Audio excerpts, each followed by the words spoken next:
What's up, YouTube? Robert the Monster Among Mark's Drap here. I'm flying solo tonight, but hey, maybe we will have a bit of a spell casting, mosh pit starting, heavy metal hippie join us here in a little bit later. But I'm here tonight to talk about this Monday Night Raw, emanating to us from the Valley View Casino Center in San Diego, California. And we start the show with Seth Rollins' theme music going a bit fucking nuts. I don't know what happened, but his video, his package, his entrance music. Usually, you get the intro riff and then it boom, burn it down, dun. And I think there was some sort of lag loop or something because the burn it down kept happening, and I guess they realized it after about the third or fourth time it happened and cut it. And he's like, okay, well, no, yeah, we're here in San Diego. We are going to burn it down. I'm going to use this as a rallying cry, and it's great. He starts talking, and he says he wants to address Baron Corbin directly. Now, this is interesting to me. I'm very, what the hell are they going to do in this instance kind of mode. But the thing that ends up happening is Baron Corbin comes out here and he's like, okay, well, what do you want? And it's almost as though, and I kind of want to say it, I don't know if creative watched this show, but everything that has been mentioned in this promo could have come from any number of markish YouTube channel kind of complaints. He brought up the misuse of of talent, including talking directly about how the Lucha House Party rules keep getting instated against the Revival. And then he brings up Drake Maverick's P jokes that have been constantly putting in. The interference by Corbin in the Universal Championship, and the fact that Brock Lesnar never shows up, which that's nothing new. He brings up the fact that the ratings are the lowest they are. There's, no morale in the back. He lays all of this at Baron Corbin's feet. And I have to say, I agreed with every single word Seth Rollins was saying in this promo. Because he was right. A lot of this shit is, he even said it. Baron Corbin has the most talented roster in years and doesn't know what to do with it. And Corbin plays the Vince McMahon role. I don't give a damn. I don't care about you. I don't care about the guys in the back. I don't care about these people in the stands. You can't say that. You can say, I don't care about you, Seth Rollins. Anybody in the back that's got a problem with me, come take it up with me. We'll handle it. That kind of thing. But you can't tell the paying fans in the audience that you don't care, because you do. Hell, I'd tell Vince McMahon to his face. He could tell me he doesn't care about the WWE fans. I'd call him a liar. Directly to his face. I'd say, listen, Vince, I respect your abilities that you've taken a company as far as you have, but you're a liar. You care what we think. Otherwise, you'd still be putting on Attitude Era programming. Otherwise, you'd be putting whoever you wanted to. You'd be putting yourself in the ring. You care because you know that we don't want to see you in the ring anymore.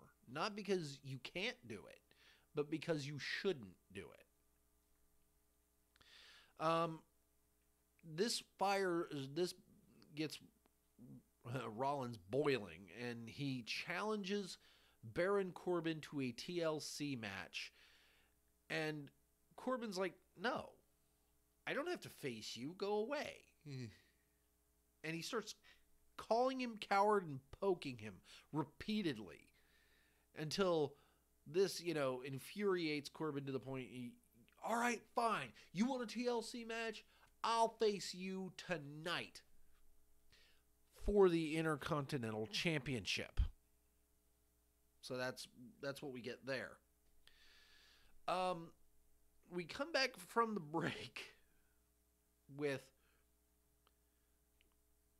the Authors of Pain and Drake Maverick in a 3-on-2 handicap match for the Raw Tag Team titles.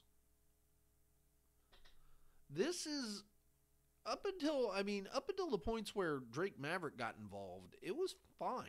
It was like Drake Maverick seemed to only be there to try and take a pinfall, but every time he'd pin anybody, they'd kick out.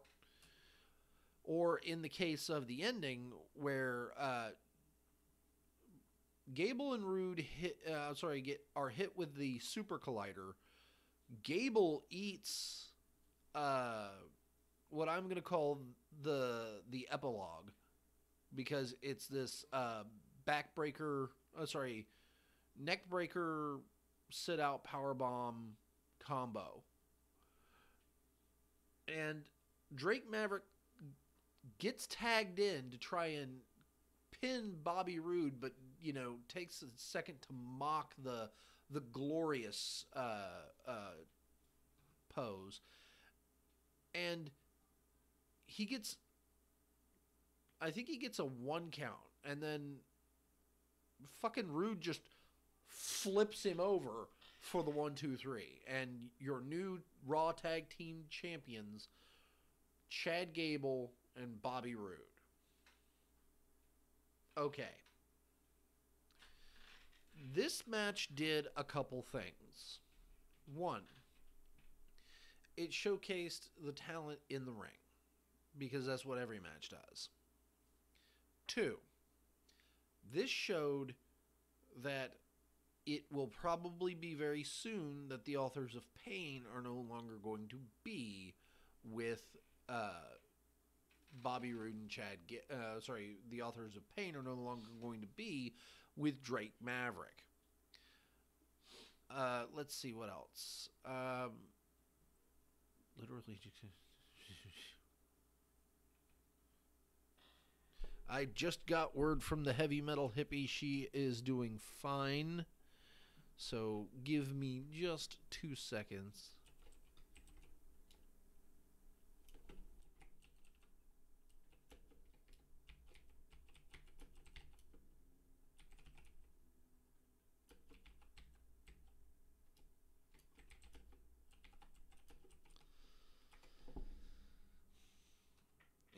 She is doing fine, so we will close that out.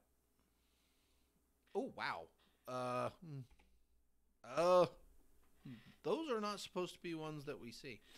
Anyway, yeah, this was a way to maybe reset. I saw Simon Miller say it. He was like, this may be a way to reset the tag team division. Personally, I hope if it's a reset, it's a hard reset and everybody gets their chance. Maybe we see the Ascension. Maybe we see Tyler Breeze and Fandango, although I keep hearing that one of them is injured.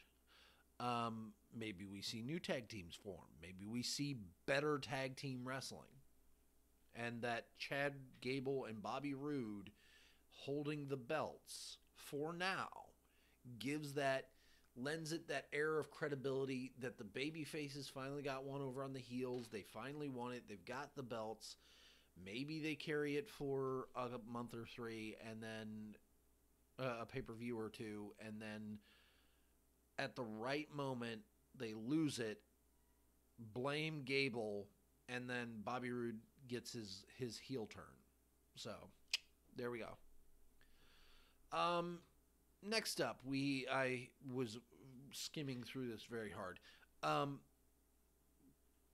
Natalia comes out for a promo, and very much in the sense that I really liked Natty's promo. She was very passionate. She was very emotional.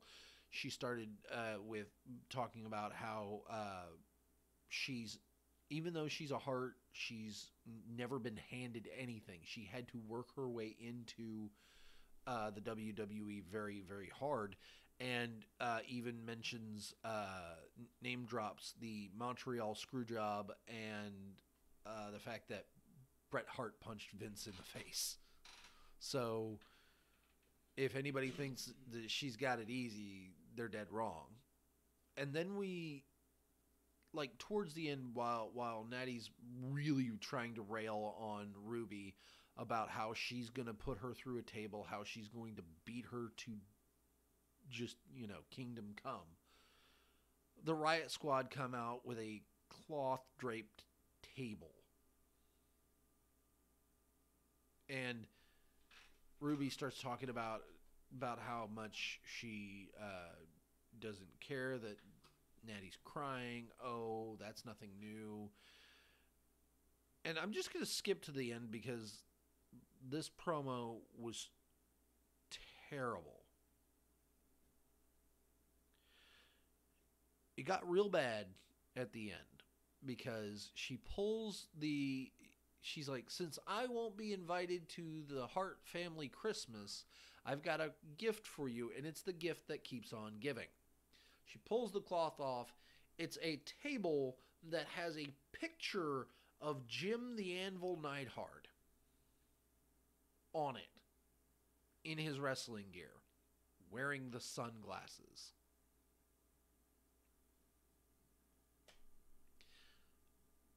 Look, I mean, just to cut out, and Simon said it very well, and I'm going to agree.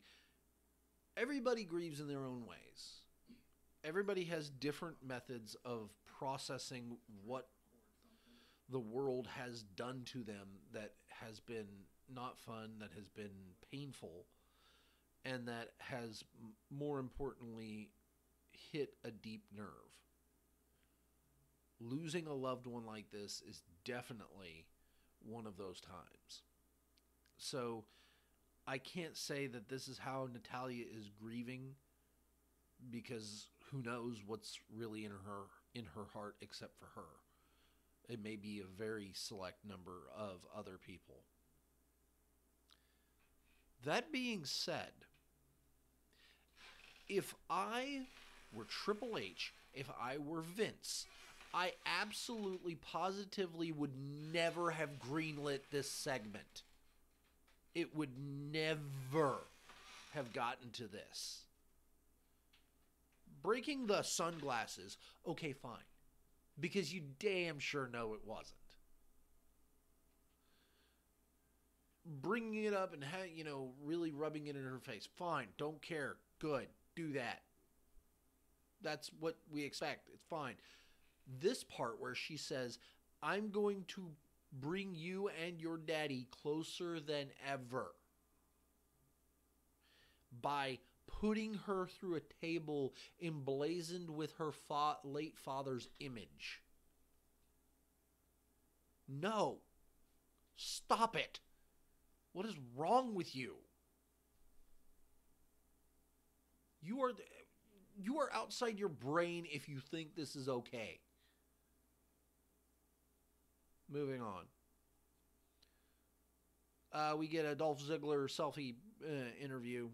Again, not bad. He's just basically talking about how he's going to beat Drew McIntyre here a little bit later, which we do end up getting to.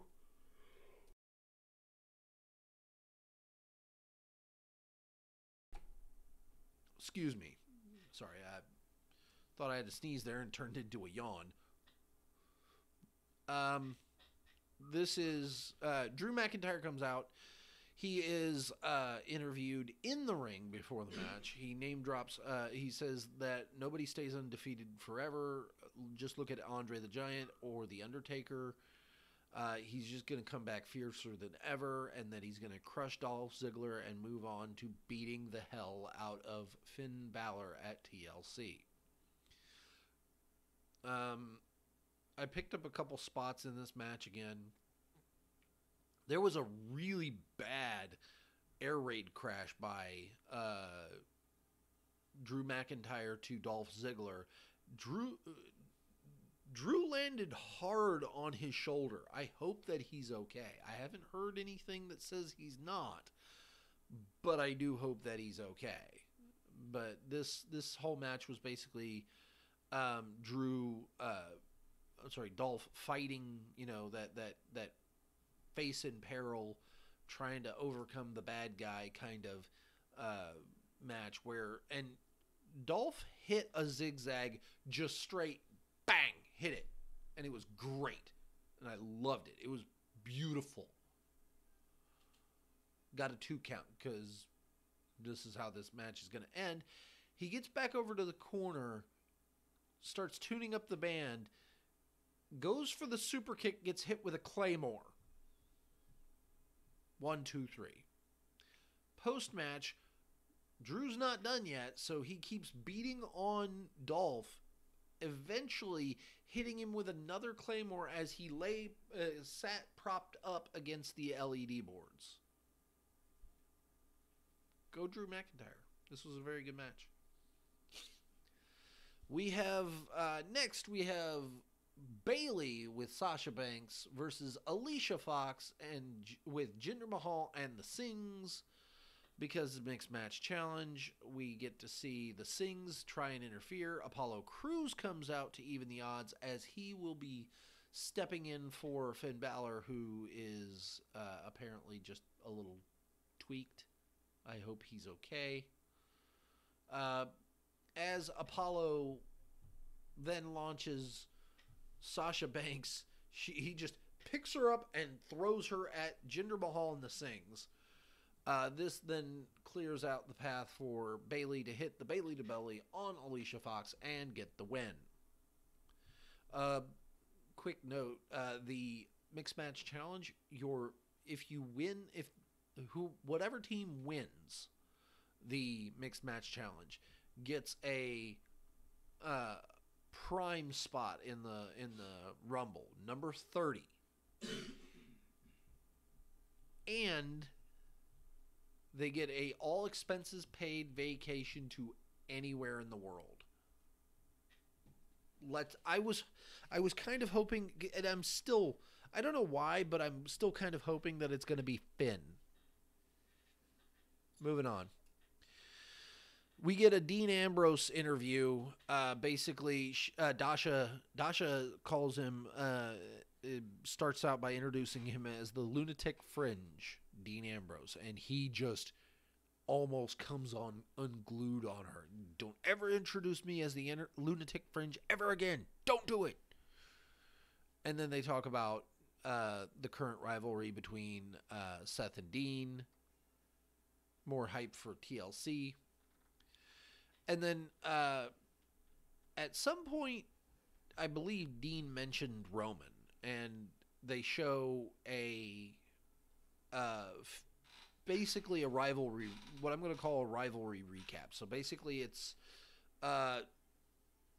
Seth and Dean beating Dolph and Drew for the Raw Tag Team Championships, and Dean turning on Seth that same instant. Cut with the very emotional speech by Roman Reigns announcing he has leukemia. And then we get to see the post-match beatdown, and then the proceeding weeks of Dean and Seth stuff, highlights basically. And I think it was a question about what would Roman think. And he's like, who cares? And walks away. It's like, You can't keep doing this to me, WWE. You can't keep talking about Roman like that. You're just going to run it into the ground. And I, believe me, I wish Joe and OA nothing but the best. I hope that by the time WrestleMania rolls around, we see him back in the ring and better than ever before. I'm really pulling for that. Hell, I'd just like to see him on TV. Just come in and come on. He doesn't even have to talk or anything. Just show up and we'd be happy. But we need to stop talking about him for the moment being and focus the fact that this is a Seth Rollins, Dean Ambrose rivalry. We get the typical Elias segment, you know. He starts by running down Bobby Lashley a little bit. We are informed that Elias will face Lashley at TLC, and later on in the evening, we get the memo that it will be a ladder match with a guitar suspended above the ring. So what? If you get the guitar, which is probably going to just be another one of his prop ones, you get to smack the other person with it? Is this going to be like the nightstick on a pole match? God, I fucking hope not. He actually gets a dig in on LA, which I'm like, that's not a face thing to do there, Elias. He then also says he's going to face tonight. He's going to face Leo Rush. Plays a song, basically getting in pretty good bars before saying that Bobby Lashley still sucks. And then we see that the official for the match, the guy who steps into the ring as Bobby Lashley's theme song is still going because we cut to the commercial, we come back, it's Heath Slater. And there's one point in the match, Elias has it won, hit a sit-out powerbomb. Beautiful. Bobby Lashley jumps in to break up the pin. Slater starts getting in at Lashley for interfering and goes to call for the disqualification. Bobby Lashley stops him and just basically exudes intimidation before continuing to beat on Elias, including hitting him with a guitar to give Leo Rush the victory by pinfall. Poor Heath Slater. Go to commercial, we come back. We see Baron Corbin catching up to Heath Slater. Basically, he taunts him about Rhino and then says, "Hey, get over it. You're an official. You've got a long career ahead of you." And Slater's like, "Man, I'm getting out of here." He's like, "Whoa, where are you going?" "I'm going home." Corbin's like, you got another match to officiate." And then we cut to Alexa Bliss coming out for the open forum between herself, Ronda Rousey, and Nia Jax, who doesn't even wait to be introduced, comes out with Tamina, snags the mic, cuts another horrible promo. There was a point towards the end where she yelled so loud she topped out the microphone. I've gotten pretty excited. I don't think I've ever topped out my microphone before, so I don't want to see what happens when that happens. But they've got better microphones and equipment than I do, and she topped that mic out. No. Getting her obligatory digs at the fact that she's hashtag facebreaker, that she broke Becky Lynch with one punch. Listen, there's a very fine line for heels, and you have to realize when something's not working. The line is when nobody cares about you anymore. You are in the most prominent position in Raw, the Raw Women's title match. You are going to be a central feature of Raw for quite some time, win or lose. But when you're in that kind of position and you get nothing but boos, you get nothing but jeers, nobody cares about you, they all just want to see you beat up, you got to admit to yourself, you need to change the character. You need to switch the directive. You need to change the narrative, and you need to get away from whatever this is, because currently she's got go away heat. Nobody wants to watch because of shit like Nia Jax. It's just what it is. Ronda Rousey claims her segment by coming in and just saying she wants to fight, and she's ready to fight. She's ready to fight Nia Jax and Tamina. She is swiftly joined by Ember Moon, who it is quickly relayed to us that she will face Tamina after the break. We come back from commercial. Nobody, again, I don't hate Ember Moon, but nobody cared about this match all that much. In fact, Ember Moon actually wins with the Eclipse, and Ronda gets a good dig at Nia Jax, tossing her over the barricade. It's like, I know that my good friend and tag team partner would say, this is the point where we will maybe see a title change before Monday our next Raw. I'm going to disagree. Ronda Rousey's far too hot to get it off her, and Nia Jax has the heat that you want her to vanish for a while. Leaves Tamina with nothing to do, but that's not her fault. So I'd pay her. Pay her, keep her on the roster, keep her in kind of peripheral, and go. We finally get to the main event. The TLC match, Baron Corbin versus Seth Rollins for the Intercontinental Championship. The official referee for this match was Heath Slater. There's a lot of really good chair shots. There was some just downright destructive things that happened in this match.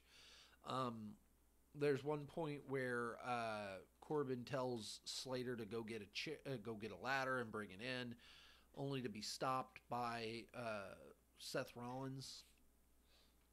Personally, this match was really good. It was a really good way to end the show. Slater, there's a point where Corbin hit the deep six, was thinking about getting the end of days, but Rollins countered, hitting Corbin with a couple super kicks, and then putting him on a table for a frog splash. As he goes to climb the ladder, though, Heath Slater knocks it over. Like, listen, I got kids. If I don't do this for Corbin, if Corbin doesn't win, then that's on me. I gotta think about me and mine. Seth looks like he's like, no, yeah, man, no, I get it. Super kick. Hits him with a fucking super kick. Corbin comes in to try and blindside Rollins. Rollins hits him with the midsection kick, then does the stomp, climbs the ladder, retrieves the IC belt. He retains, And we closed the show with Dean Ambrose coming out to stare down with the Architect.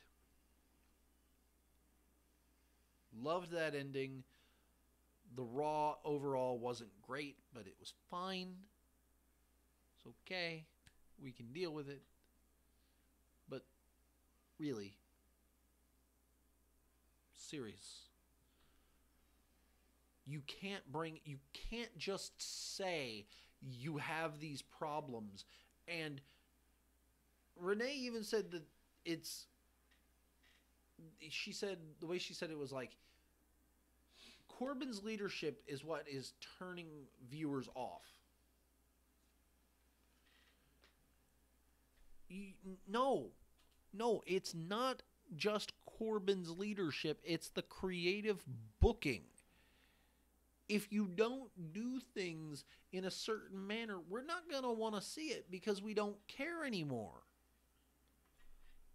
And yes, while there are a lot of people on this planet, you can't just recycle through fans like that. You're going to hit a wall. Hopefully we hit it at 80 miles an hour and that wall's name is Triple H. But I want to thank you all for watching. Please like, comment, subscribe, share all those wonderful things down below. Hit the bell for the notifications. Follow the show on Twitter at InMoshPit. I'm at Rob's Random ROMs. Go give my good friend, the heavy metal hippie Sierra, some love and good wishes. Get well soon. And we will see you all tomorrow night for the SmackDown Live review. Later.